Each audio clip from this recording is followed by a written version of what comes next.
So carbohydrates is a primary source of the food. त्याच्यामधून आम्हाला भरपूर एनर्जी मिळत असते कार्बोहायड्रेट्स मधनं. पण बेसिकली तुम्हाला एक गोष्ट सांगायचं, हे सांगण्याचं आयुष्य 20 वर्षाचं झालं. 20 वर्षापासून मी यशस्वीरित्या लोकांना सांगतो की हे कमी खा. हे जर मी तुम्हाला आज अगदी शास्त्रीय पद्धतीने विश्लेषण करून सांगणार की असं का असेल. अतिशय महत्वाची गोष्ट आहे की तुमचं प्रमाण कार्बोहायड्रेट्सचं, प्रोटीन्सचं आणि फॅट्सचं संतुलित असणं आवश्यक आहे. आणि तुमच्या शरीरामध्ये कार्बोहायड्रेट्स जे आहेत हे तुम्हाला एनर्जी केली आहे. तुम्हाला भरपूर एनर्जी आणि रिसेंट एनर्जी जी मिळते, तात्काळ शक्ती जी मिळते तुम्हाला, ही फक्त कार्बोहायड्रेट्स मधून मिळते. कार्बोहायड्रेट्स नो डाऊट ते खूप आवश्यक आहे. पण त्यासोबत तुम्हाला प्रोटीन्स सुद्धा घेणं खूप आवश्यक आहे. Because they repair the tissues. ते सगळ्या टिश्यूजचं रिपेअर करतात आणि इम्युनिटी वाढवतात. आता आपण जर एक सर्वसाधारण घरामध्ये पाहिलं, गृहिणींना विचारलं की का मॅडम तुम्ही किती लोक राहता घरात, तर ते म्हणतात की तुम्ही 5 लोक राहता. मग तुम्ही कुकरमध्ये किती डाळ शिजवता? एक गृहिणी सर्वसाधारणपणे 50 ते 60 ग्राम डाळ, 70 ग्राम खूप झालं, 80 ग्राम डाळ एका 5-6 लोकांच्या घरात शिजवते. आणि सगळेजण आपण ते पातळ वरणात पोळी टाकून असं खात राहतो. मला सांगा, 1 किलोला 1 ग्राम प्रोटीन्स, म्हणजे 50 किलोचा जर माणूस असेल तर सर्वसाधारणपणे 50 ग्राम प्रोटीन्स जाणं अपेक्षित आहे. खूप झालं. इंडियन स्टँडर्ड साठी आपण जर घेतलं या हवामानात it should come to 850-900 milligram proteins तुम्हाला आवश्यक आहे. किंवा 1 ग्राम सर्वसाधारणपणे आपण जर पकडून चाललं तर 1 ग्राम 1 किलो, 70 किलोचा माणूस असेल तर 70 ग्राम प्रोटीन आवश्यक आहे खाणं. आता सगळ्या कुटुंबाचं जर वजन केलं तर 250 किलो भरतं. म्हणजे त्यांनी काय करायला पाहिजे, 2.5 म्हणजे पाव किलो डाळ रोज खायला पाहिजे. मला सांगा किती लोक हात वर करा की पाव किलो डाळ रोज कुकरमध्ये शिजवतात. तर तुमचं प्रोटीन्स किती झालं? किती लोक हार्डली 1 किंवा 2 लोक हात वर करतात. तुमचं एकंदरीत प्रोटीन्स तुमच्या शरीरात किती जातात जे आवश्यक आहेत? बरेचसे लोक नॉन व्हेजिटेरियन आहेत, व्हेजिटेरियन आहेत की जे लोक नॉनव्हेज बिलकुल हात सुद्धा लावत नाहीत. त्या लोकांचं प्रोटीन सोर्स काय आहे? आणि जर तुमचा प्रोटीन सोर्स इतका कमी असेल की तुम्ही 50 किलो वजनाचे माणूस आहेत आणि रोज 10 ग्राम प्रोटीन खाणार, तर तुमचं रिलेटिव्ह कार्बोहायड्रेट आणि रिलेटिव्ह व्हेजिटेबलचं पर्सेंटेज अर्धा पोटभर होऊन जातं. It is a relative matter. It is every time a relative matter की तुम्ही प्रपोर्शनेट कार्बोहायड्रेट्स खूप जास्त सेवन करताय, त्या प्रमाणात तुम्ही भाज्या खूप जास्त सेवन करताय. भाज्यामध्ये अल्टिमेटली खूप महत्वाची गोष्ट तुम्हाला एक सांगायची की भाज्यांमध्ये जे काही फायबर्स आहेत हे पण सुद्धा कार्बोहायड्रेट्स पासून झाले. असं मानलं जातं की हे जे कार्बोहायड्रेट्स आहेत ह्याचं विघटन, फायबर्सचं विघटन होत नाही, ते जशाच तसे पास होतात. पण आता मेटाबॉलिक डिसऑर्डर्सच्या जे लोक ज्यांना आहेत, ज्यांना हायपरकोलेस्टेमिया आहे, हायपरट्रायग्लिसरेमिया आहे, डायबिटीस आहे, ओबेसिटी आहे, अशा लोकांमध्ये त्यांच्या आतड्यांमध्ये काही पॅथॉजेनिक बॅक्टेरिया आहेत, ते त्या कार्बोहायड्रेट्सचं विघटन करतं, फायबर्सचं विघटन करतं, त्यातनं कार्बोहायड्रेट्स घेतं. इतके काही ऍडव्हान्समेंट आता झालेले आहे. त्यामुळे तुमचं प्रमाणात जर कार्बोहायड्रेट वाढत असेल तर it will land into many metabolic disorders. कारण त्या कार्बोहायड्रेट्सचा ग्लायसेशन इम्पॅक्ट फॅट्स पेक्षा खूप जास्त आहे. अल्टिमेटली आम्ही काय बघतो की आमच्या रक्तवाहिन्यांमध्ये सूज किती आहे, किती मायक्रोव्हॅस्क्युलर डिसऑर्डर्स मध्ये आम्ही जातोय. आणि त्यामुळे तुमचं प्रोटीनचं प्रमाण, भारतीयांचं प्रोटीनचं प्रमाण, विशेष करून जे प्युअरली व्हेजिटेरियन आहेत त्यांचं प्रोटीनचं प्रमाण खूपच कमी पडतं. आणि त्या मानाने आमचं कार्बोहायड्रेटचं प्रमाण जास्त आहे. त्यामुळे फ्रूट सुद्धा पूर्णपणे कार्बोहायड्रेट्स. तुम्ही प्रोटीन्स वाढवा, डाळी भरपूर वाढवा. तुम्हाला व्हेजिटेरियनच डाएट खायचे, सोयाबीन भरपूर वाढवा, डाळींचं प्रमाण भरपूर खा. काबुली चना आहे, त्यानंतर राजमा आहे, असे पदार्थ तुम्ही भरपूर तुमच्या आहारामध्ये सेवन करा. लेंटिल्स, बीन्स असे पदार्थ रेग्युलर तुमच्या आहारामध्ये वापरा, तर मग तुमचा आहार संतुलित होणार आहे. मग पातळ वरण कृपा करून करू नका. वरण प्रत्येक वेळेस तुम्ही घट्ट वरणच करत जा. थिक डाळ पाहिजे, जी तुम्हाला दाल फ्राय म्हणून हॉटेलमध्ये मिळते तशीच डाळ, किंवा दाल तडका तुम्ही हॉटेलमध्ये घेणार, ते काही पातळ वरण नसतं. तशीच दाल फ्राय, तसाच दाल तडका रेग्युलर तुमच्या खाण्यामध्ये असणं आवश्यक आहे. तर तेवढ्या प्रमाणात तुम्हाला प्रोटीन्स मिळणार आहे, अन्यथा मिळणार नाही. आणि म्हणून तुमचं आपलं भारतीयांचं प्रोटीन्सचं प्रमाण खूपच कमी आहे. म्हणून ते सुद्धा एक महत्वाचं कारण आहे की we are more into metabolic disorders. बरेच कारण सांगतात की भारतीयांची रक्तवाहिन्यांचं ह्युमन खूपच बारीक आहे, पण ती कारणं आहेत नो डाऊट. पण ही जी आहारात्मक कारणं आहेत ना, ती त्यापेक्षा खूप जास्त महत्वाची असं मला वाटतं. नो डाऊट दे आर एक विशिष्ट प्रमाणात फॅट्स आवश्यक आहेत, कारण त्याच्यापासून बरेचसे स्पर्म हार्मोन्स जसं टेस्टोस्टेरॉन आहे, इस्ट्रोजन आहे, प्रोजेस्टेरॉन आहे, हे सगळे हार्मोन्स कोलेस्ट्रॉल पासूनच तयार होतात. त्यामुळे कोलेस्ट्रॉल हे खूप कमी असणं आवश्यक नाही. ऑप्टिमम लेवलला कोलेस्ट्रॉल असणं अत्यंत गरजेचं आहे. खूप घाबरत जाऊ नका कोलेस्ट्रॉलला, कारण का कोलेस्ट्रॉलला घाबरून लोक 80 मिलीग्राम अॅट्रोस्टेटिन घेतात आणि लँड टू डिफरंट डिसऑर्डर्स. त्यामुळे कोलेस्ट्रॉलला फार घाबरण्याचं गरज नाही. कोलेस्ट्रॉल अतिशय गरजेची वस्तू आहे शरीरातली, पण ती प्रमाणात असणं आवश्यक आहे. त्यामुळे फॅट्स नो डाऊट आवश्यक आहेत शरीरासाठी, स्नेह खूप आवश्यक आहे शरीरासाठी, पण तो लिमिटमध्ये असावा. त्याचे दोन फायदे मला खूप चांगले आहेत माहिती आहे. एक तर काय माहिती आहे का, की ज्यांची चरबी जास्त आहे ना त्यांना थंडी वाजत नाही, आणि ज्यांची चरबी जास्त आहे त्यांना शॉक लागत नाही. हे दोन गोष्टी मला परफेक्टली माहिती आहे की त्यांना करंट लवकर बसत नाही, कारण that is the only tissue in the body. Fats are the only tissue in the body which are bad conductor of electricity. त्यामुळे तुमच्यामधनं वीज प्रवाह जास्त प्रमाणात जाणार नाही आणि तुम्हाला थंडी पण वाजणार नाही. ते सगळ्यात महत्वाच्या गोष्टी आहेत. So it is a energy storage. एक काही हायपोथेसिस आहे, 30 जीन हायपोथेसिस नावाचा हायपोथेसिस आहे. आपण हळूहळू मेटाबॉलिक डिसऑर्डर्स कडे चाललो. तर हे 30 जीन हायपोथेसिस म्हणजे अगदी जुन्या काळामध्ये लोक जेव्हा उपलब्धता अन्नाची नव्हती, कदाचित 10,000 12,000 वर्षापूर्वीची अवस्था असेल, त्यावेळेस ज्यावेळेस अन्न मिळायचं त्यावेळेस ते अन्न स्टोअर केलं जायचं. भरपूर खायचे लोक आणि त्यांना स्टोअर करायचे चरबीच्या स्वरूपात, आणि त्यानंतर जेव्हा दुष्काळ असायचा, जेव्हा अन्न मिळायचं नाही, तेव्हा ती एनर्जी रिट्राईव्ह करायचे आणि त्या स्टोर्ड फॅट्सवर जगायचे. पण आता रोजच दिवाळी, एकही दिवस असा नाही की दिवाळी नाही, घरी रोज जे पाहिजे ते खायला आहे. म्हणजे मला असं आठवतं की जुन्या काळात चकली, त्यानंतर शंकरपाळी, लाडू ही जी पदार्थ आहेत ना, अनारसे, हे दिवाळी दसऱ्याच्या दिवसातच खायला मिळायचे कधीतरी. आता पाहिजे तेव्हा तुम्ही बाहेरकडे जाऊन उपलब्ध आहेत आणि टेबलवर ठेवून द्यायचं खायला. रोजच दिवाळी दसरा. दिस इज अ फॅक्ट. पण म्हणून हे स्टोरेज जे आहे हे लिमिट मध्ये राहिलेलं नाही. 30 जीन हायपोथेसिस तशी खूप जास्त कॅरी फॉरवर्ड झालेली आहे आणि we are become more and more obese. आणि now it has been estimated साधारणपणे 2020 मध्ये 20 ते 25% भारतीय हे ओबेस असणार आहेत. मागच्या वर्षामध्ये आम्ही औरंगाबादमधल्या काही शाळांचा सर्वे केला. साधारण आम्ही 10,000 आमचं जे काही होप आहे, house of obesity prevention and education, त्यामधनं आम्ही खूप शाळांचा आम्ही जे सर्वे केला, त्यातनं असं लक्षात आलं औरंगाबाद कसं जगाच्या नकाशावर खूप छोटंसं शहर आहे, अतिशय लहान आहे. आणि अशा छोट्याशा शहरामध्ये साधारणपणे 15% मुलं ओबेस आहेत. उद्या भावी पिढी जेव्हा आम्ही 2030 चा विचार करतो की ही भावी पुढे आम्हाला इकॉनॉमिकल ग्रोथ देणार आहे, त्यावेळेस ती त्यांचा आरोग्याची ग्रोथ झेपण्याची क्षमता त्यांच्या आरोग्यात असणार आहे का, हा खूप मोठा प्रश्न आहे. कारण का even parents are more over focusing only on the career of the student, की त्याला किती मार्क आहेत, कुठल्या शाळेत किती डब्बा, काय काय मिळतं खाण्यामध्ये, इतकंच. पण ते किती खेळतात, त्यांच्या कॅलरीज किती बर्न होतात, ते सकाळी उठून व्यायाम करतात का, सगळ्यात महत्वाची गोष्ट. हो आम्ही आमच्या मुलांना व्यायाम करायला सांगतो. मग आम्ही तुम्ही करता का? तुम्ही जेव्हा तुमच्या मुलांना व्यायाम करायला सांगता तेव्हा तुम्ही किती व्यायाम करता? जर तुम्ही व्यायाम केला नाही आईवडिलांनी तर तुमच्या मुलं कधीच व्यायाम करणार नाही. तेव्हा first you inculcate exercise in yourself आणि त्यानंतर तुमच्या मुलांना तुम्ही सांगा तुमच्या मुलं व्यायाम करायला. म्हणून हे फॅट मेटाबॉलिझम आणि डाएट खूप खूप जवळचा संबंध आहे, ज्याच्यावर पुढचं लेक्चर अवलंबून असताना ऑइलचा सगळ्यात महत्वाचा विषय आता आपण मेन लेक्चरकडे बोलतो. दिस वॉज द इंट्रोडक्शन. ऑइल हा सगळ्यात मोठा विषय आणि खूप दुर्दैवी अशी गोष्ट आहे की ज्या घरांमध्ये एंजिओप्लास्टी झालेली आहे, ज्यांच्या रुग्णांची बायपास झालेले आहेत, 2-2दा एंजिओप्लास्टी करायची वेळ आलेली आहे, त्या रुग्णांना त्यांच्या स्त्रियांना सुद्धा हे माहित नाही की एका माणसाने किती तेल खायला पाहिजे. ही शोभली काय? आणि सर्वसाधारणपणे आम्ही आमच्या प्रिस्क्रिप्शनवर सरळ लिहून देतो की सर्वसाधारणपणे एका व्यक्तीने 400 ml प्रति महिना तेलाचं सेवन करावं.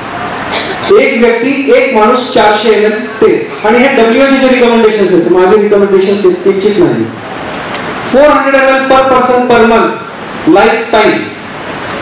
तुमची मुलगी लग्न होऊन गेली, 400 ml कट करा स्वयंपाकघरातलं, सून आली 400 ml ऍड करा. इतका तुमचा परफेक्ट हिशोब पाहिजे. मग लोक काय सांगतात नाही, आम्ही विचारतो किती तेल आणतात, बायकांना एक सवय 5 लिटरचा डब्बा. कशासाठी आणतात नाही, सगळ्यांच्या घरात 5 लिटर तेल कशासाठी येतात 5 लिटर माहित नाही. Irrespective of the people living in the family 5 लिटरचा तेलाचा डब्बा घरात येतो. काही काही लोक 15 लिटरचा आणतात. कशासाठी तर 20 पैशांनी स्वस्त पडतो. ते जेव्हा एकदा फोडतो ते इतकं जास्त ऑक्सिडाइज होतं ऑक्सिडेशन इन द ऑइल खूप मोठा विषय आहे, आपण तो कधीतरी हाताळू.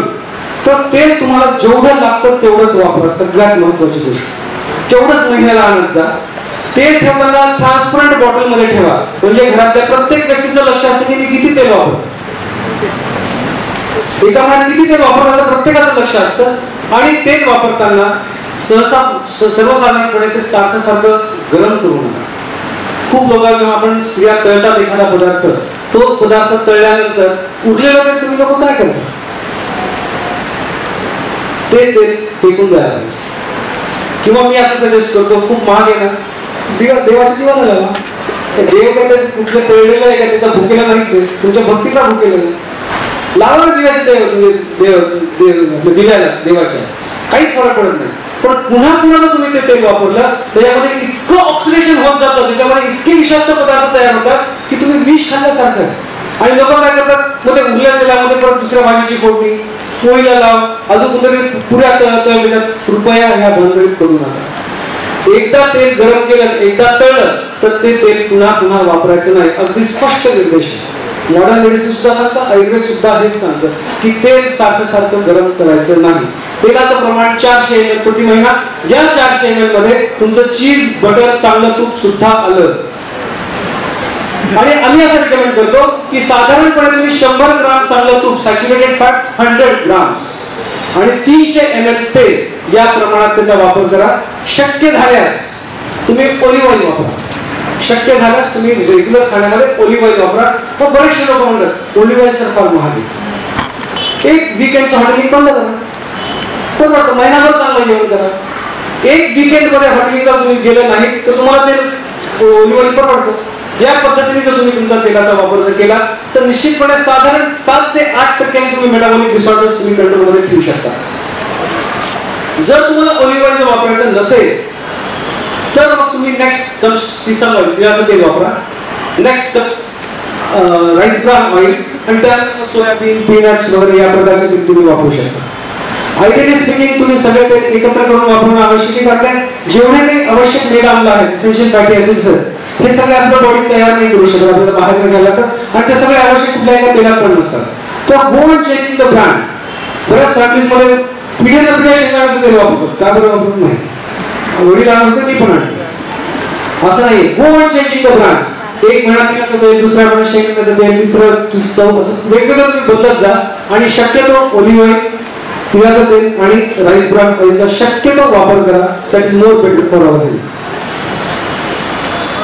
त्यानंतर जो तेलाचा प्रकार आहे तो आहे ट्रान्स फॅट्स, ज्याला आपण सर्वसाधारणपणे, मला कुठल्या कंपनीचा उल्लेख करायचा नाही, पण त्या कंपनीने त्या तेलाला ओळखलं जातं, ते आहे डालडा. डालड्यासारखा घातक पदार्थ कुठला नाही. कृपया तुमच्या आयुष्यात डालडा घेऊ नका. कंपनी भरून त्याचे दुसरे प्रोडक्ट्स येऊ द्या, पण ते हायड्रोजिनेटेड फॅट्स हा जो प्रकार आहे, हा प्रकार कृपया तुमच्या आयुष्यात घेऊ देऊ नका. ह्याचं महत्वाचं कारण एकदा त्याला न्यूट्रिशस व्हॅल्यूज नाही, इट इज युजलेस. लोक काय वापरतात डालडा? डालडा वापरल्याने पदार्थाला खूप चांगला फ्लेवर येतो, तो पदार्थ खूप जास्त टिकतो, त्याला टिकाऊपणा येतो. म्हणून बाहेर विशेष करून केटरर्स, जोशी मंगल केंद्राने माफ करा, त्यांनी स्पॉन्सर केले, तर केटरर्स हे लोक डालडा का वापरतात? त्या पदार्थाला विशिष्ट चव येते, ते टिकतं खूप, आणि म्हणून डालड्याचा वापर होतो. डालड्याचे अतिशय खराब गुणधर्म शरीरात होतात. तुमचं एलडीएल कोलेस्ट्रॉल झपाट्याने कमी होतं डालडा खाल्ल्याने. हायड्रोजनेटेड फॅट्सला रिसेप्टर्स नाही बॉडीमध्ये, बॉडी एक्सेप्ट नाही करत ते. Hydrogenation of the fats body accept नाही करत, आणि त्यामध्ये मुव्हिंग होतात आपल्या ह्याच्या बॉडीमध्ये. साधारणपणे जे क्लिअर व्हेजिटेबल ऑइल आहे, या क्लिअर व्हेजिटेबल ऑइल मध्ये खूप जास्त प्रमाणात ऑक्सिजन, हायड्रोजन सोडलेलं असतं, आणि त्यामुळे आणि रिपीटेड हिटिंग ऑफ ऑइल, मी आता तुम्हाला जे सांगितलं की रिपीटेड हिटिंग ऑफ ऑइल, त्याच्यामुळे ट्रान्स फॅटी ऍसिड्स तयार होतात. म्हणजे जो प्रकार डालडा पूर्ण तयार करतात तसंच डालड्यासारखा एक समांतर किंवा त्यासारखा एक पदार्थ रिपीटेड हिटिंग ऑफ ऑइल, सारखं सारखं तेल गरम केल्यानंतर त्यात तयार होतो, आणि तो विषाक्त पदार्थ आम्ही सातत्याने खात असतो, जेणेकरून बऱ्याच मेटाबॉलिक डिसऑर्डर्स होतात. एकीकडे आम्ही ॲट्रोस्टॅटिन घेतो कोलेस्ट्रॉल कमी करायला, एकीकडे आम्ही ॲस्पिरिन घेतो की आमचं रक्त पातळ व्हायला पाहिजे, आणि एकीकडे आम्ही असे पदार्थ खातो. जर तुम्ही असे पदार्थ खाल्ले नाही तर कदाचित 50% रुग्णांना ॲस्पिरिन आणि ॲट्रोस्टॅटिन घ्यायची गरजच पडणार नाही. ही फॅक्ट आहे. पण आमची हिंमत होत नाही ना. तेव्हा डॉक्टरची हिंमत करत नाही. डॉक्टर म्हणतात नाही ॲट्रोस्टॅटिन चालू ठेवा, ॲस्पिरिन चालू ठेवा. कारण का आमचा रुग्णांवर भरोसा नाही. आमचा आमच्यावरच नाही सगळ्यात महत्वाचं.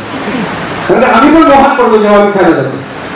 खूप अवघड जातं. तुम्ही जेव्हा सगळेजण मला तुमच्या लग्नात बोलवा तेव्हा निश्चितपणे माझ्या प्लेटकडे बघा की मी काय खातोय. फार अवघड आहे. ओबेसिटी मॅनेजमेंट करणाऱ्या डॉक्टरांचा अतिशय अवघड गोष्ट असते की माझी एक पेशंट तुटली आहे याच्यामुळे. खेळा जिथे बसेल त्याच्या लग्नामध्ये मी गेलो होतो आणि त्यांच्या लग्नामध्ये खूप छान चित्रपट त्यांनी केले होते आणि ते जिंकली खाता खाता माझ्या एका पेशंटने खूप दूर पाहिला आणि दुसऱ्या दिवशी भांडायला लागली की मला, सर तुम तो अच्छा खा रहे थे वहां पर. मैं उनको बोला मैं सवेरे से भूखा था आणि लिटरली सकाळपासून ते खाल्लं नव्हतं म्हणून जर का मला हे जिंकलं लग्नाला जायचं. So this is the fact actually. तेव्हा कृपया माझ्या ताटाकडे बघू नका. मी तुमच्याकडे आल्यानंतर अगदी विनंती आहे. पण हे असे हायड्रोजनेटेड फॅट्स जे आहेत हे हायड्रोजनेटेड फॅट्स कृपा करून तुम्ही सेवन करू नका. डालडासारखे पदार्थ तुमच्या आहारामध्ये पण येऊ नका. हा डालडासारखा पदार्थ अतिशय छुप्या तुमच्या पोटात जातो.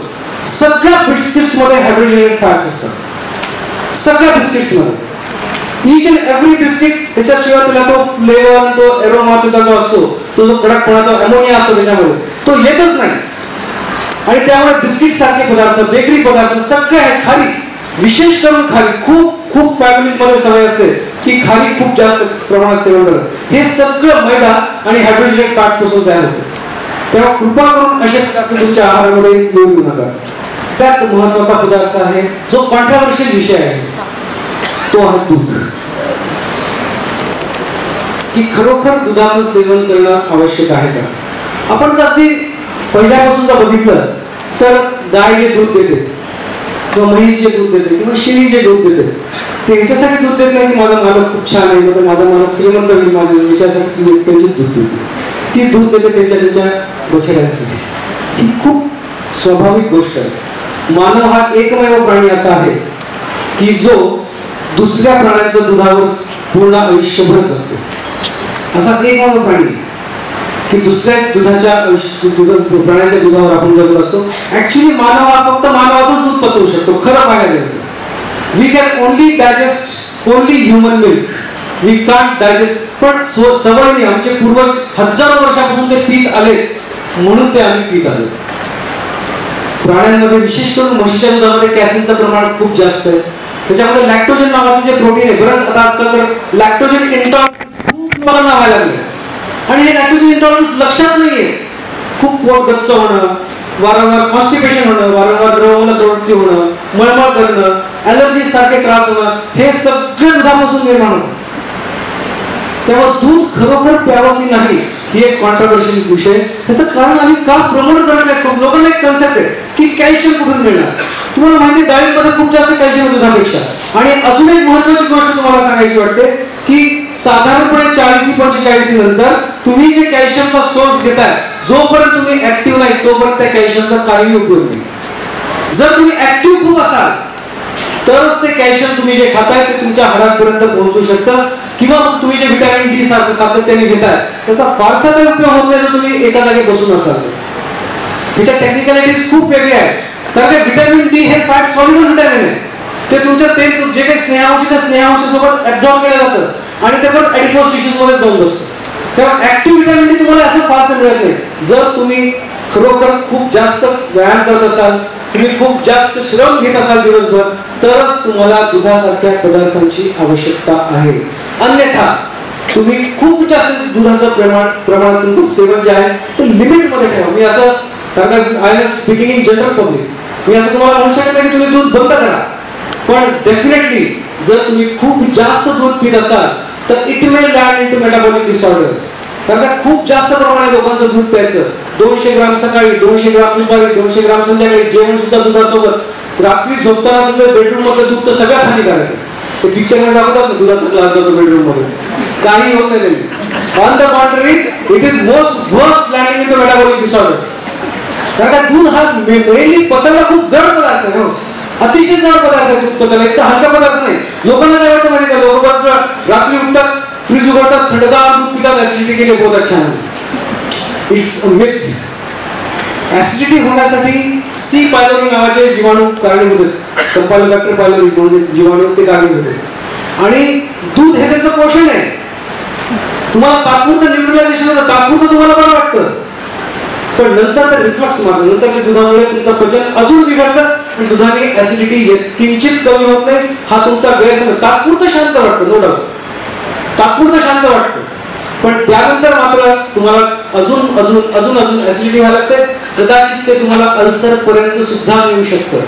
तेव्हा दूध तुम्हाला प्यायचं असेल, इव्हन लहान मुलांना दूध, लहान मुलं सकाळी उठतात, कुठलं टीव्ही, त्यानंतर मग मोबाईल, त्यानंतर कॉम्प्युटर, कंटिन्युअस या फेज मध्ये जातात.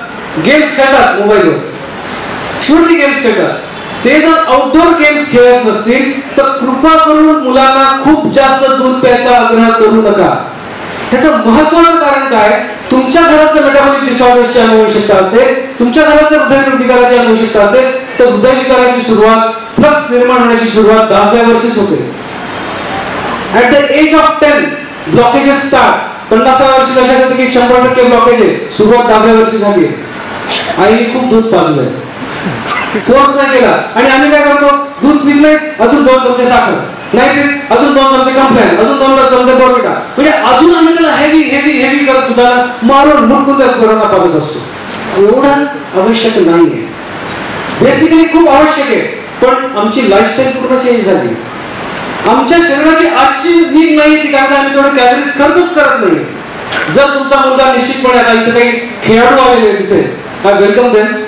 आणि अशा वेळेस तुम्ही जेव्हा एका साधारण एक वर बसले सगळे,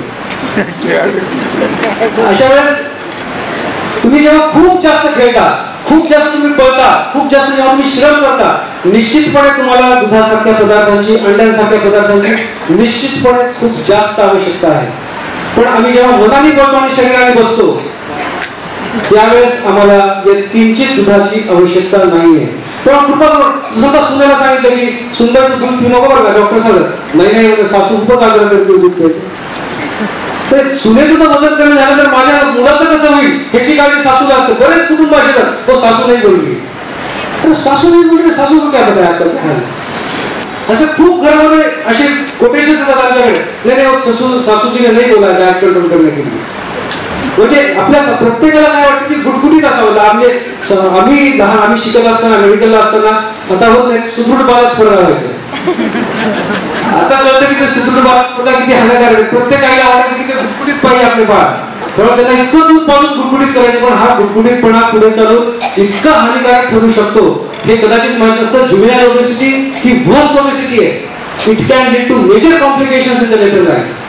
त्यामुळे शक्यतो दुधाचं तुम्ही जे काही सेवन आहे हे निश्चितपणे कंट्रोल ठेवा, घ्या तुम्ही. अजून एक दुसरी गोष्ट, प्रत्येकाचा हे असतो की मला फार वाटतं की जे गवळी नाही का पाणी टाकून दूध आणलं जातं ते करून मला फार आवडतं. मी विचार करू, पाणी टाकाय ना फिरते एवढं घट्ट दूध पचवू शकत नाही, कॅपॅसिटी नाही बसवायची, आणि लोक ते 60-60 रुपयावाला दूध आणतात आणि घरात पित राहतात. ठीक साहेब, त्याच्यावर एवढं गरज नाही आपल्याला. हा तुम्ही घ्या, निश्चितपणे घ्या, पण तुम्ही मग खूप जास्त श्रम करा. तुम्ही 1-1 तास व्यायाम करा. आणि जेव्हा मी म्हणतो की 1-1 तास तुम्ही व्यायाम करा, तेव्हा तुमची हृदयाची गती 220 मायनस युअर एज इथपर्यंत तुम्ही तुमच्या हृदयाची गती ठेवा. तेवढी करता का? समजा म्हणजे 50 वर्षाचा माणूस असेल, 220 मायनस 50 170 पर्यंत जर माझी हृदयाची गती गेली, त्याला आम्ही ऍक्च्युअल व्यायामाचा इम्पॅक्ट तुमच्या कार्डियक डिसऑर्डर्स एलिमिनेट करायला होतो. तेवढं करता का? तुम्ही नाही करत. मग तुम्ही फक्त जर हलकेशे व्यायाम केले तर ते हलकेशे व्यायाम करताना आम्ही तेवढा इतके जड पदार्थ पचवायची आमची कॅपॅसिटी नाही. ह्याचं कारण काय माहिती का? दूध पिल्यानंतर पिझ्झा पण खातो, दूध पिल्यानंतर वडापाव पण खातो, दूध पिल्यानंतर सगळं काही खातो ना, म्हणून हे सगळं चालत नाही. सगळ्यात महत्वाचं होतं. त्यामुळे दूध पिताना शक्यतो तुम्ही कंट्रोल करा. दुधाचं प्रमाण खूप जास्त तुमच्या सेवनामध्ये येऊ नका.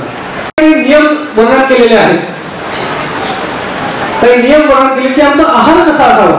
तो आहार असा असावा, basically you should be hungry. तुम्हाला खूप भूक लागलेली असावी. Should eat in silence, focusing on food.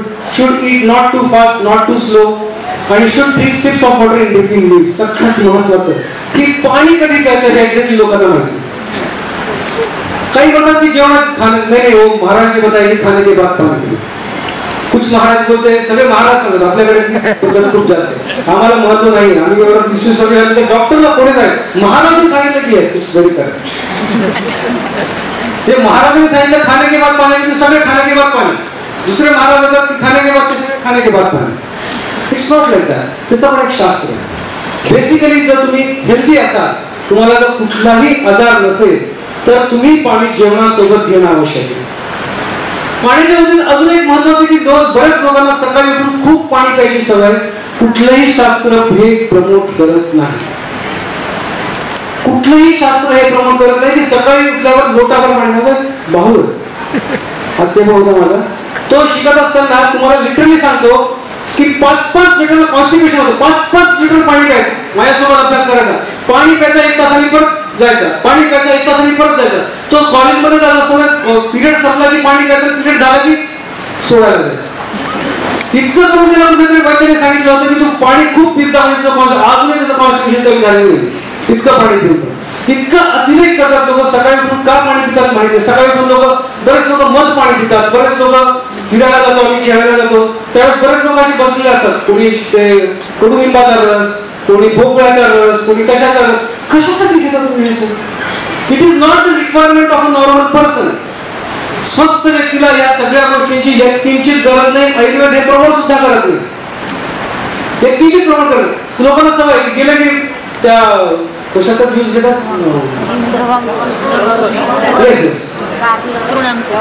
तर ह्या सगळ्या गोष्टीचा तुम्ही जर रस घेत असाल तर याचे बॅड इफेक्ट. आता समजा कडुलिंबाचा रस, किती लोकांना माहितीये की कडुलिंबाचा रस सातत्याने सेवन केल्याने त्यांचं पुरुषत्व जाण्याची पण शक्यता असते,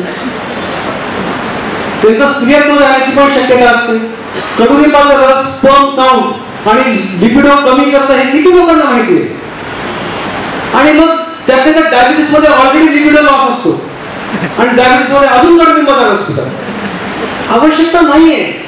तुम्ही योग्य सल्ला घेऊन हे सगळं करा. सकाळी उठून मध पाणी कोणीही सांगितलेलं नाही, आयुर्वेदाने पण सांगितलेलं नाही, कुठल्याही ग्रंथकाराने हे सांगितलेलं नाही, कुठल्याही ग्रंथकाराने कडुलिंब प्यायला सांगितलं नाही, कुठल्याही ग्रंथकाराने ते कद्दूचा रस, भोपळ्याचा रस प्यायला सांगितलं. ऑन द कॉन्ट्री आयुर्वेदाने स्पष्ट सांगितलं की भोपळ्याचा रस त्याच्यात जर थोडासा कडू रस असेल तर तो अनृत्य आहे, तो हृदयाला हानिकारक आहे असं प्रमोट केलंय. आयुर्वेदाचे स्पष्ट उल्लेख चरक संहितेने म्हणले की अलाबू म्हणतात, त्या अलाबूचा रस अनृत्य आहे, तरी पण लोक सेवन करतात. त्याच्यावर कुठलाही रिसर्च झालेला नाही. आम्ही जर एखादी गोष्ट प्रमोट केली, एव्हिडन्स दाखवा, रिसर्च दाखवा, कोणी केलंय, कसं केलंय, आणि महाराज सांगितलं की रोज सगळे वैसा करो, ते सगळे करतात. This is not the thing. Follow the correct people. Ramdas Swami सांगितले 18-20 प्रकारचे गुरु सांगितले. तुमचा प्रत्येक क्षेत्रातला गुरु वेगळा पाहिजे.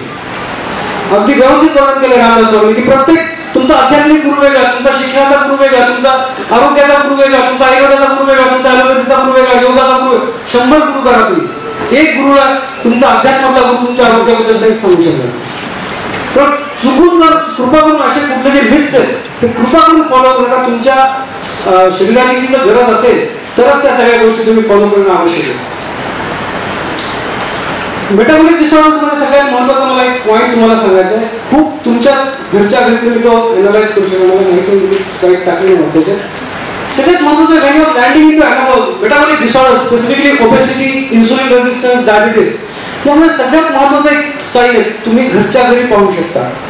तुम्ही घरी जाऊन पहा. तुम्ही विशेष करून स्त्रिया, तुमच्या मंगळसूत्र इथं काळ झालेलं असतं गळ्याच्या ठिकाणी किंवा तुमच्या कमरेच्या ठिकाणी इथं काळ झालेलं असतं आणि तुम्हाला काय वाटतं मंगळसूत्रामुळे काळ होतंय का?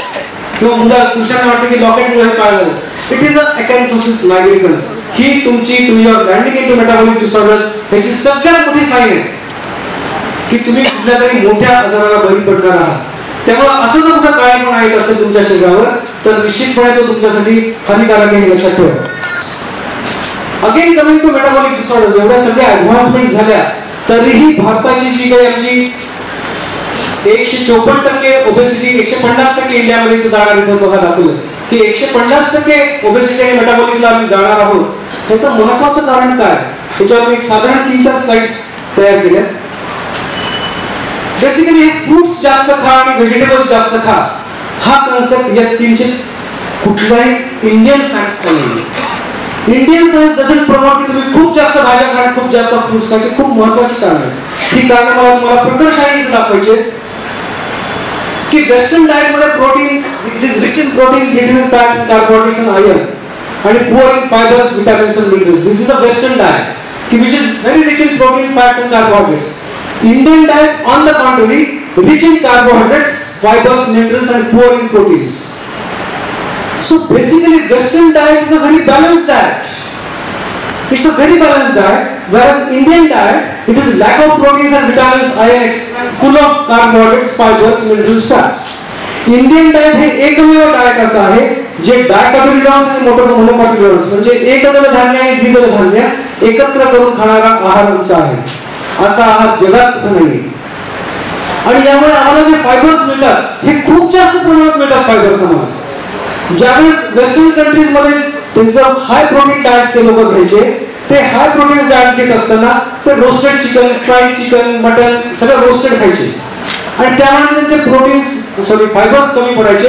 आणि साधारण 1970 1980 या दरम्यान असं लक्षात आलं की त्या लोकांना कोलॉन कॅन्सर्स वाढतात. आणि हे कोलॉन कॅन्सर्स वाढतात म्हणून त्यांच्याकडे त्यांचा कन्सेप्ट डेव्हलप झाला की त्यांनी they should take high fibre food. हा कन्सेप्ट जो हाय फायबर फूडचा आहे तो आम्ही लोकांनी जशाच तसा उचलला आहे. त्यामुळे आमच्याकडे फायबर्स तर खूप जास्त आहेत, प्रोटीन्स कमी आहे, विटामिन्स कमी आहे. आणि मग हे प्रोटीन्स भरण्याच्या ऐवजी आम्ही काय केलं, फायबर्स भरण्यासाठी आम्ही we included vegetables in our diet and increase the use. The result was very good and we benefited immensely by using more of vegetables in that diet western countries मध्ये. आणि we imported the concept of eating more vegetable in our country from the west. This is a important concept, not considering the epigenetics, not considering the environment of India.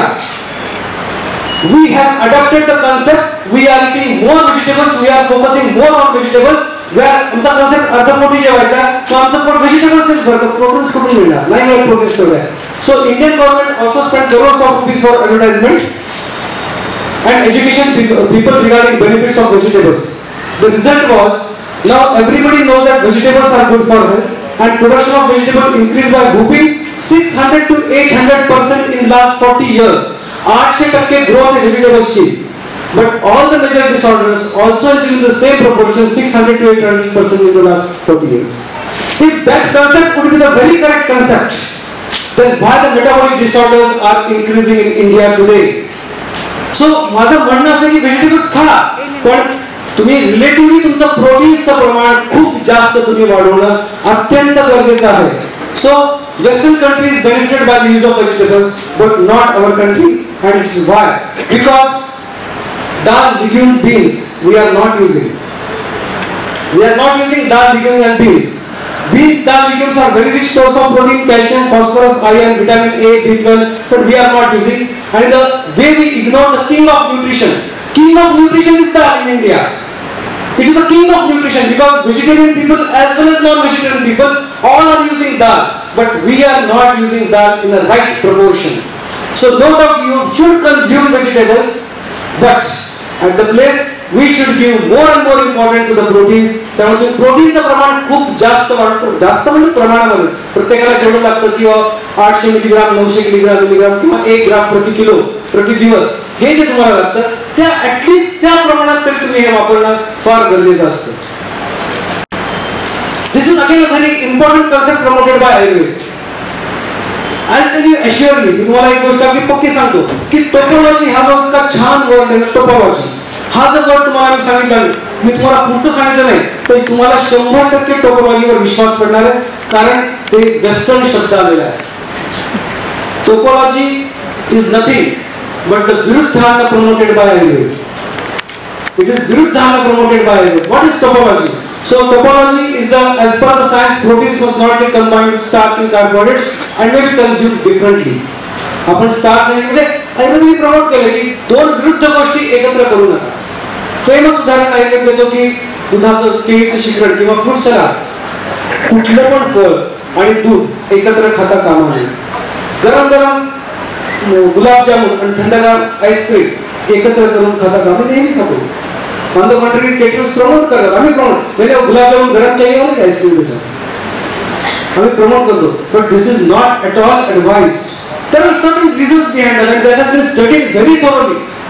ह्याचे सगळे references आहेत की अशा प्रकारचं अन्न म्हणजे आजकाल जो शो चालू आहे आपण बघायचा काय वेगवेगळे पदार्थ करतात म्हणजे ते डेकोरेट किती करतात टेस्टच सगळं महत्व त्याचा इम्पॅक्ट आरोग्यावर किती आहे there is no parameter in that show सगळेजण तो शो अतिशय आवडीने बघतात सध्या मला कुठल्या चॅनलवर चालू आहे मला माहित नाही पण सगळेजण अतिशय आवडीने तो शो पाहतात अमूलचा पण खरोखर त्या सगळे जे पदार्थ तयार होतात त्या पदार्थांचा आपल्या आरोग्यावर काय इम्पॅक्ट आहे हे कोणीही बघत नाही त्यामुळे असे जे पदार्थ आहेत विरुद्धान्न जो आहे की दही आणि किंवा दूध आणि मासे खिचडी सुद्धा एक्सटर्नल विरुद्धान्न खिचडी आणि दुधामध्ये मीठ हे सगळं विरुद्धान्न आहे आणि कृपा करून अशा प्रकारचे पदार्थ आपण टाळायला पाहिजे यानंतरचा अजून एक इंडियन बायकांमध्ये अजून एक विशिष्ट सवय आहे दॅट इज शिळं अन्न किती लोक शिळं अन्न खात नाहीत हात वर करू शकता करेक्ट खूप छान खूप लोक खात आहेत मी आता तुम्हाला शिळ्या अन्नाची डेफिनेशन सांगतो मग हात वर करा भगवद्गीतेने शिळ्या अन्नाची डेफिनेशन अतिशय सुंदर केली आहे यात यावं गतरसं पूतिं पर्युषितं चेत् यात यावं गतरसं पूतिं पर्युषितं चेत् उच्चिष्टं चापिमेध्यं भोजनं तामसं प्रियम् या प्रकारची डेफिनेशन केली आत्ताच आपण पाहायला मागे की या म्हणजे 3 तास उलटून गेले की अन्न शिळं होतं आता हात वर करा तरी खूप कमी आहे 8-10 आहेत फक्त म्हणजे आम्ही सगळेजण शिळं अन्न खातो अगदी सुरुवातीला की उष्णम अश्न्यात चरकाने सांगितलं की अन्न हे गरमच सेवन करायचं इतके सिंपल प्रिन्सिपल्स आहेत उष्णम अश्न्यात अन्न हे गरमच सेवन करायला पाहिजे मग गरमाची पण डेफिनेशन दिली आहे होतानी की आयुर्वेदाने पण दिली पण भगवद्गीतेतली घेतली की भगवद्गीता सगळ्यांना माहिती आहे यात यावं 3 तास अन्न शिजवल्यानंतर ते शिळं होत असतं इट गेट्स ऑक्सिडाइज त्याच्यामध्ये मॉडर्न मेडिसिनने खूप शब्द वापरला टॉम फॅट त्याच्यामध्ये कुठले फॅक्टर रिस्पॉन्सिबल आहेत अन्न शिळं होण्यामध्ये त्याच्यामध्ये सगळ्यात मोठा responsible factor that is temperature second responsible factor is time and third no doubt it is a protein present in the food आणि त्यानंतर मग त्याच्यामध्ये असणारं ऑक्सिजन ह्या 4 गोष्टी कारणीभूत आहेत म्हणजे बघा तुम्ही डाळ ज्याच्यामध्ये प्रोटीन जास्त आहे तो पदार्थ खूप लवकर खराब होतो आता उन्हाळ्याचे दिवस आहेत डाळ लगेच खराब होते सकाळची डाळ तुम्ही संध्याकाळी खराब होते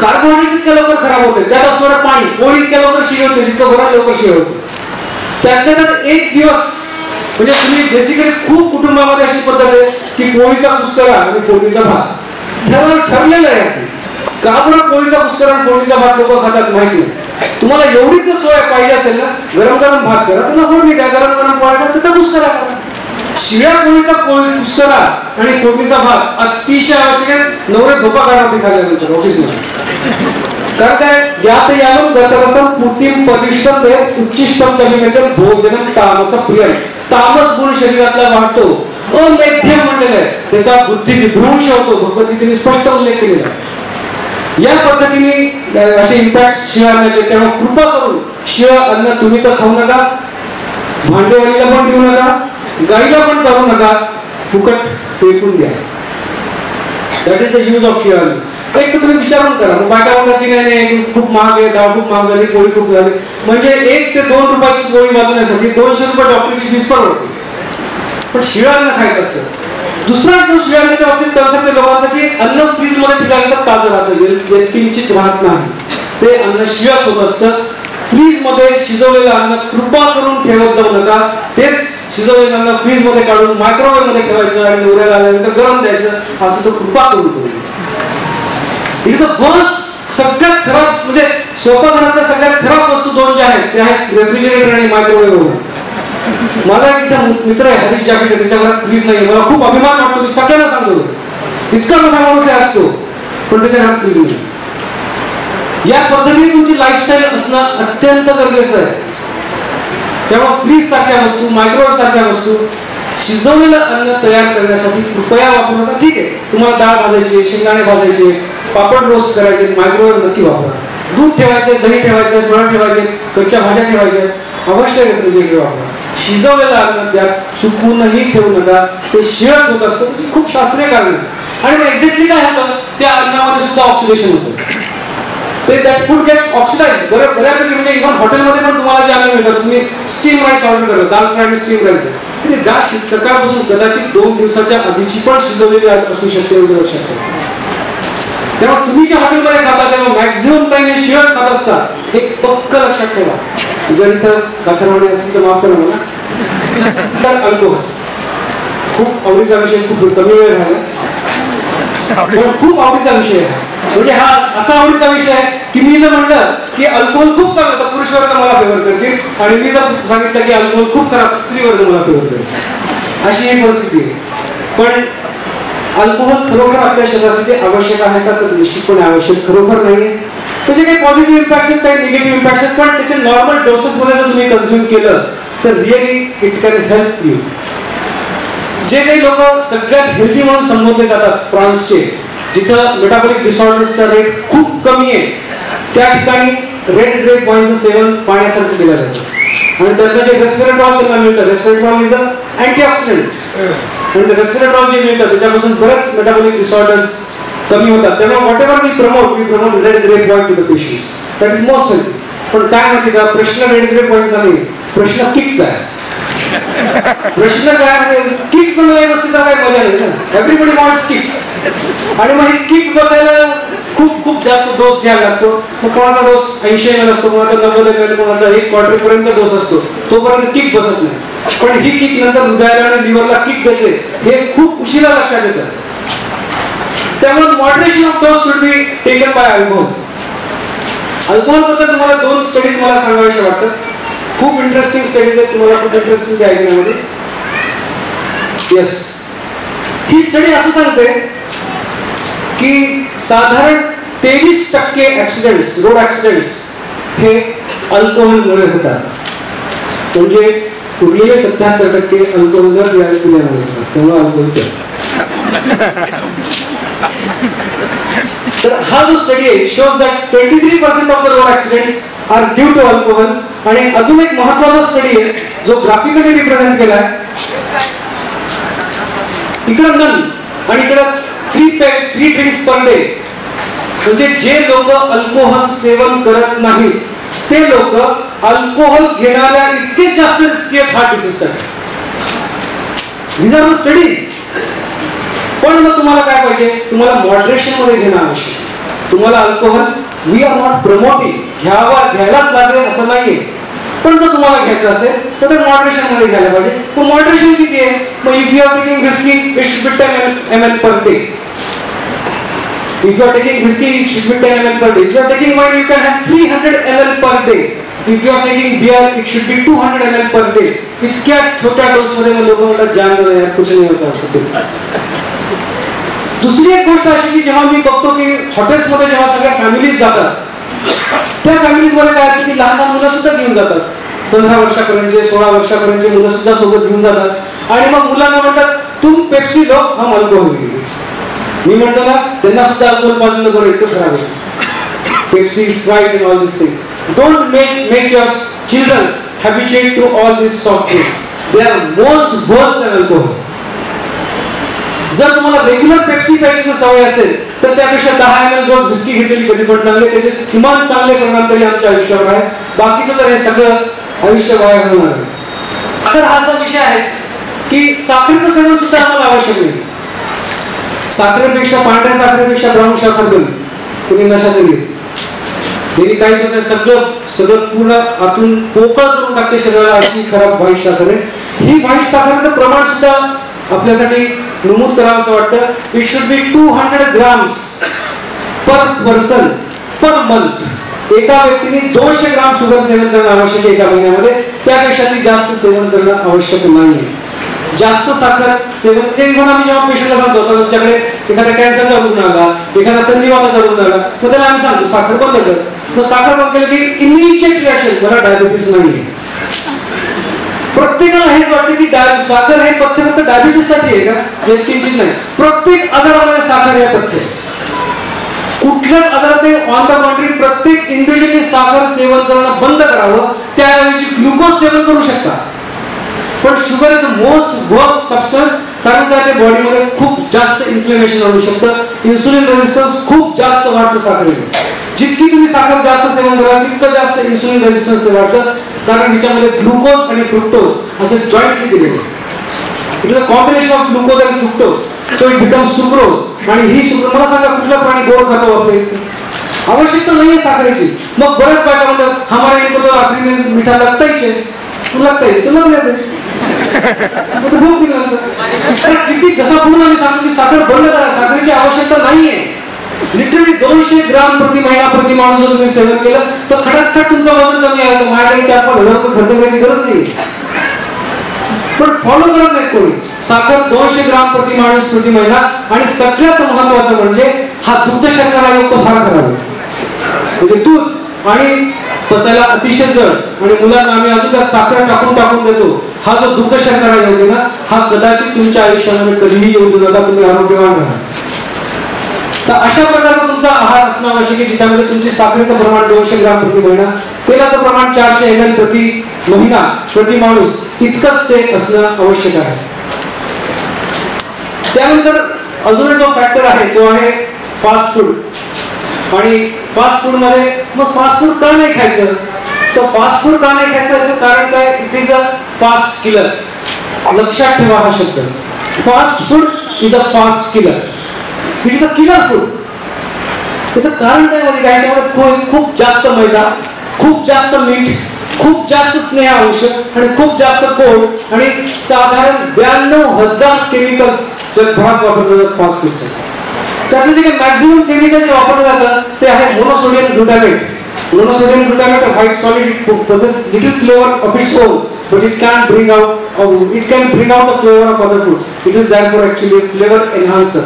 तुम्हाला अजिनोमोटो माहिती असेल? अजिनोमोटो सगळ्यांना माहिती असेल. चायनीज मध्ये खूप जास्त टाकत होतं, खूप छान. चायनीज घरी आईला करायसाठी चायनीजच्या दुकानासारखं होत नाही, कारण काय अजिनोमोटो आई टाकत नाही. आपण घरी जेव्हा ते हे करतो ना, काय म्हणतात त्याला, नूडल्स वगैरे करतो किंवा अजून इतर चायनीज पदार्थ करतो, त्यामुळे घरात अजिनोमोटो टाकत नाही. तेव्हा तिथल्यासाठी टपरीच्या चायनीज सारखी मजा नाही, because this Ajinomoto it is a flavour enhancer.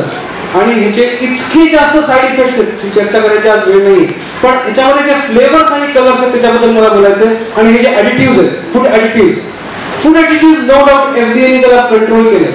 FDA म्हणते की एवढा कलर एवढ्या प्रमाणात टाका चालेल, एवढी फ्लेवर एवढा कलर चालेल, पण तुम्ही खाण्यामध्ये कंट्रोल नाही करत, त्याच्यावर FDAचा कंट्रोल नाही. म्हणजे आम्हाला ओव्हरसाइज लागतं. आधी पिझ्झा छोटा मिळायचा, आता मोठा मिळतो, आम्हाला आम्ही मोठा ऑर्डर करतो. आधी पेप्सीची बाटली 200 ml ची मिळायची, आता 2 लिटरची मिळते आणि 2 लिटरची आहे. Why we are maximizing the food size? It is not at all recommended to maximize the food size. आणि असे जे काही केमिकल्स आहेत, हे जे काही मोनोसोडियम ग्लुटामेट सारखे केमिकल्स आहेत, दे आर रिअली हॅझार्डस. आणि दिस टाइप ऑफ ॲडिटिव्ह्ज हे ADHD सारखे आजार आपल्याकडे खूप वाढवतात. कदाचित तुम्हाला हा आजार इकडे माहित नसेल. आता मागे एकदा आमच्याकडे टेस्ट आले होते, तर ते म्हणे की US मध्ये ADHD डायग्नोज करून घेण्यासाठी आमची स्पर्धा असते. म्हणजे पेशंट्स म्हणतात की मग मुझे ADHD का सर्टिफिकेट दो, कारण का तिकडे ADHD असलं की त्यांना मग कन्सेशन मिळतं ऑनलाईन एक्झामिनेशनसाठी. साधा माणूस जर एका तासात प्रश्न सोडवायचे असेल तर त्याला 3 तास मिळतो. ADHD असा आजार that is a attention deficit hyper active disorder आणि which aggravates with excess of sugar. अवेगशीलता, मुलांमधली अवेगशीलता, lack of concentration of the students is due to excess of sugar. इतकं तुम्ही सकाळी त्यांना साखरेचं पाक वाजता आणि शाळेत पाचता, काय कॉन्सन्ट्रेट करणार आहात शाळेमध्ये?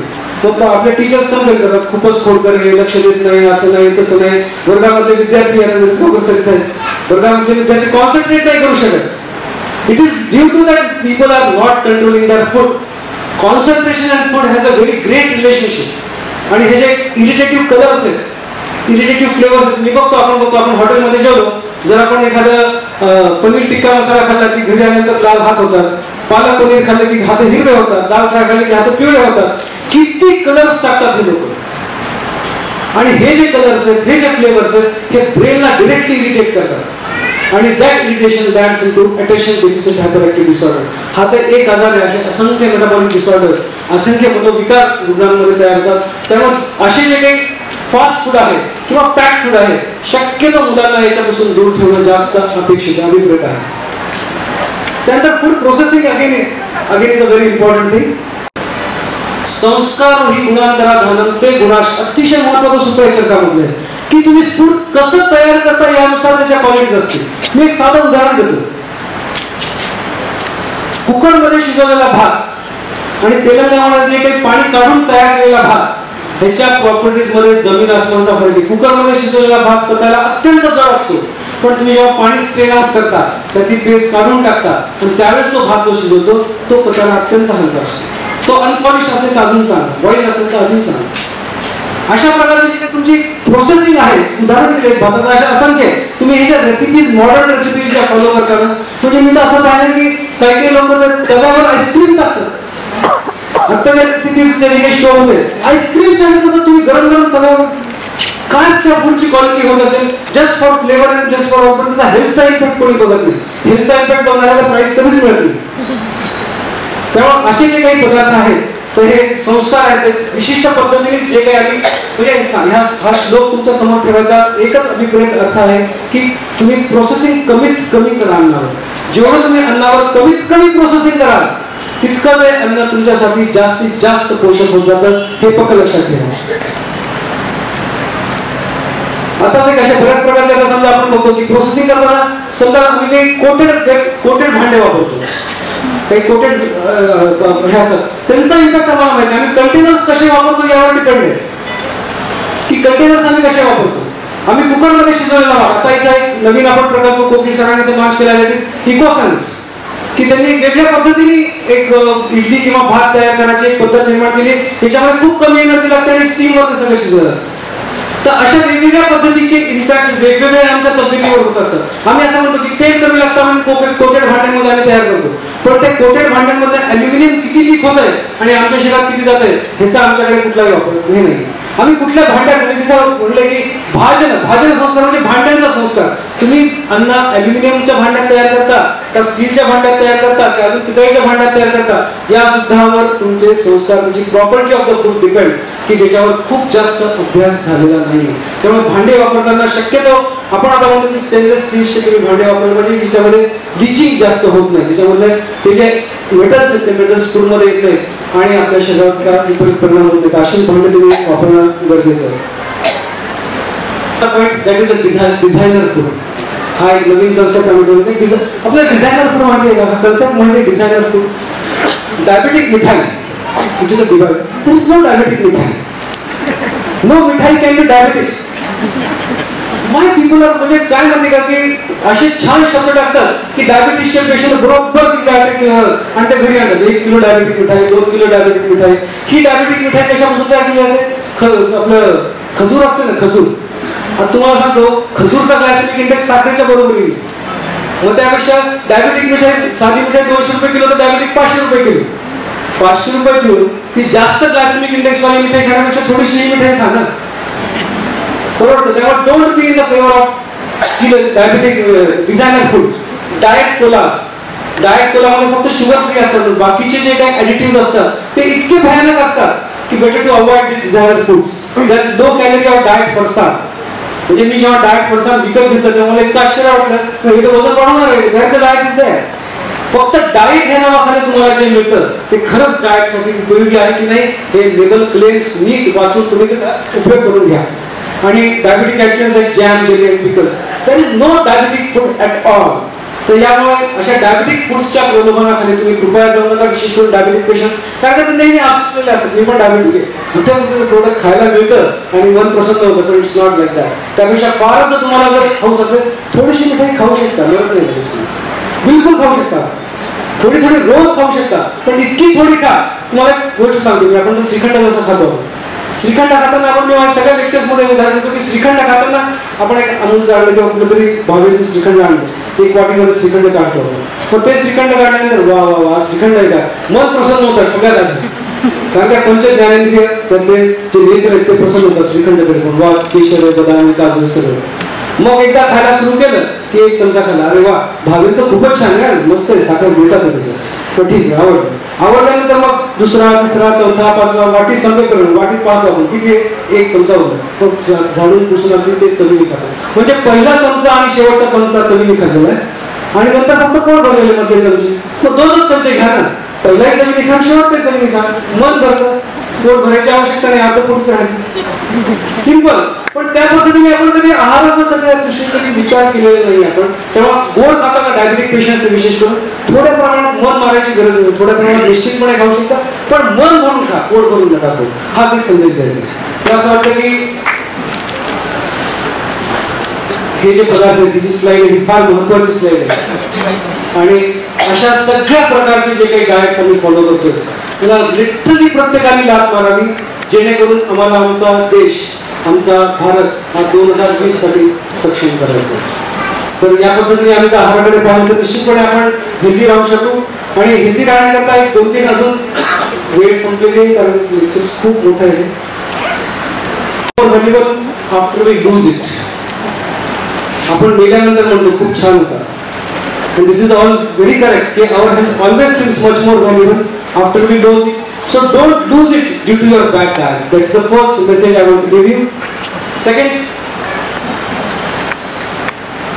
the first wealth is health. That's most important. इसका कारण क्या है बेटा? कि health is never envied, wealth is envied. मुझे हमारा हेवा क्या है क्या प्रत्येक अरे उसके पास मर्सिडीज है, उसके पास ये है, उसके पास हो गए, उसके पास हो गए. हे इन्व्हेड आहे, वेल्थ इज इन्व्हेड. तो का स्ट्रॉंग आहे. आज बघ 80 वर्षाचा आपण कसा तरुण दिसतो, ह्याच्याबद्दल आम्हाला कधीही एन्व्हे नाही, पण आम्हाला नेहमी वेल्थ बद्दल एन्व्हे आहे. तर आजच्या नंतर कृपा करून हेल्थ बद्दल एन्व्हे करा, म्हणजे प्रत्येक जण तुम्ही हेल्दी व्हाल. आणि हेल्दी झाल्यावर तर वेल्थी आपल्याला होणंच आहे, प्राप्त आहे. So the first wealth is health. आणि if you don't take care of your body, where are you going to live? You are not going to live at all if you are not going to take care of your body. So please, it's my humble request from Jeevan Rekha Group, take care of your body. Thank you very much. सगळ्या हाताने आमच्या निर्माणासाठी मदत करा. अशा प्रकारचे असंख्य कार्यक्रम आम्ही तुम्हाला देऊ. आणि अशा प्रकारचं दर्जेदार आयुर्वेदाचं संशोधन जर तुम्हाला औरंगाबादमध्ये पाहिजे असेल तर पहिलं निमा भवन औरंगाबादमध्ये होते. साकार करण्यासाठी निश्चितपणे सगळ्यांना मदत करा.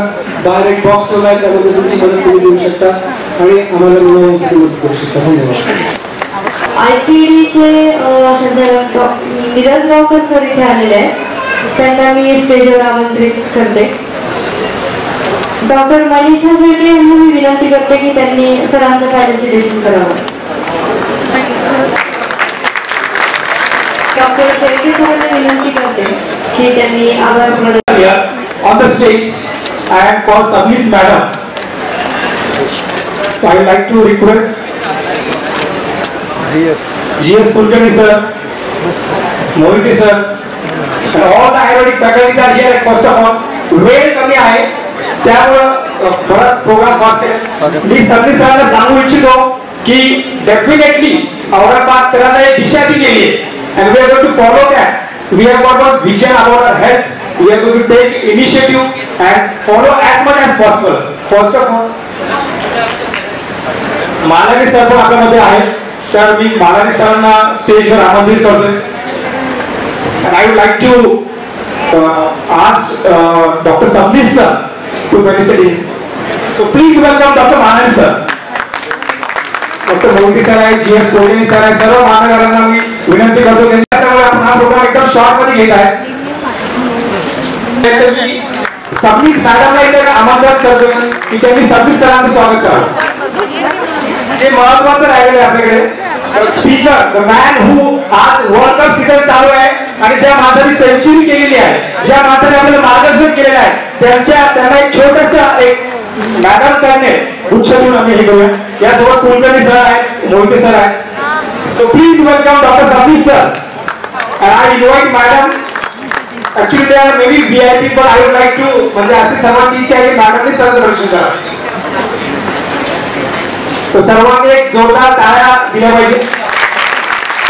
ऍक्च्युली हा प्रोग्राम स्टार्ट व्हायचा अगोदर सरांची नेहमी इच्छा. महत्वाचं म्हणजे सर्व प्रेक्षकांना ज्यांनी त्यांची उपस्थिती दिली आहे, वेळात वेळ टाकला आहे. Everyone is busy. All the doctors, all our sponsors are there. Very big list. And big list is going to come. So I would like to thank each and everyone in the hall and those people who are standing outside also. And महत्वाचं म्हणजे सर्वांची बाहेर चहा पाण्याची व्यवस्था केलेली आहे. Thank you one and all. Thank you all.